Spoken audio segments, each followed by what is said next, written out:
शापित people की कहानी। उत्तर प्रदेश के एक छोटे से गांव सिद्धपुर में एक प्राचीन पीपल का पेड़ था जो गांव के बाहरी किनारे पर स्थित था। गांव के बुजुर्गों का मानना था कि उस पेड़ पर किसी आत्मा का वास है। सूर्यास्त के बाद कोई भी उधर जाने की हिम्मत नहीं करता था। सालों पहले गांव में एक तांत्रिक आया था, भैरवनाथ। उसने गांव वालों को डराकर अपना आधिपत्य जमा लिया था। एक दिन गांव के कुछ युवकों ने मिलकर उसे पीपल के पेड़ से बांध दिया और उसे वही तड़प तड़प कर मरने के लिए छोड़ दिया। मरते वक्त भैरवनाथ ने शाप दिया, जिसने मुझे बांधा है वो भी इसी पेड़ से बंध कर मरेगा, और जब तक मेरी आत्मा मुक्त नहीं होती, हर अमावस्या को एक नई बलि इस पेड़ को चाहिए होगी।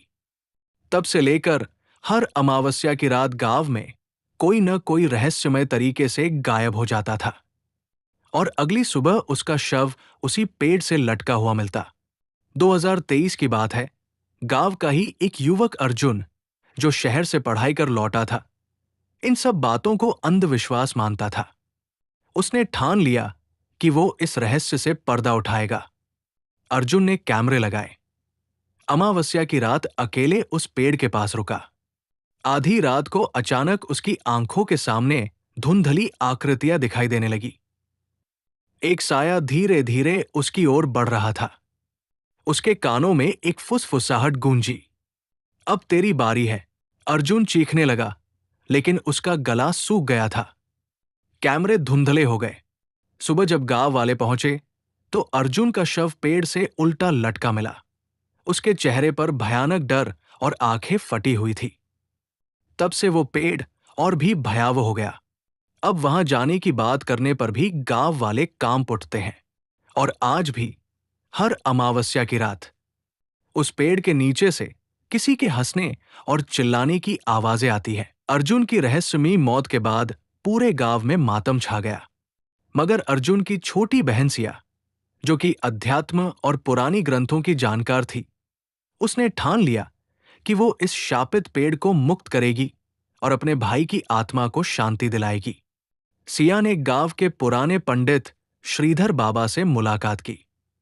बाबा ने बताया, भैरवनाथ की आत्मा तभी मुक्त होगी जब कोई निर्दोष आत्मा प्रेम और क्षमा से उसकी मुक्ति की प्रार्थना करेगा। उसे भय से नहीं, करुणा से हराया जा सकता है। सिया को यह समझ आ गया कि केवल पूजा पाठ या हवन से कुछ नहीं होगा। उसे उस आत्मा से संवाद करना होगा। अगली अमावस्या को सिया अकेली पीपल के पेड़ के नीचे गई। उसके हाथ में त्रिशक्ति यंत्र, गंगाजल और एक दीपक था। उसने चारों ओर रक्षा चक्र बनाकर ध्यान लगाया।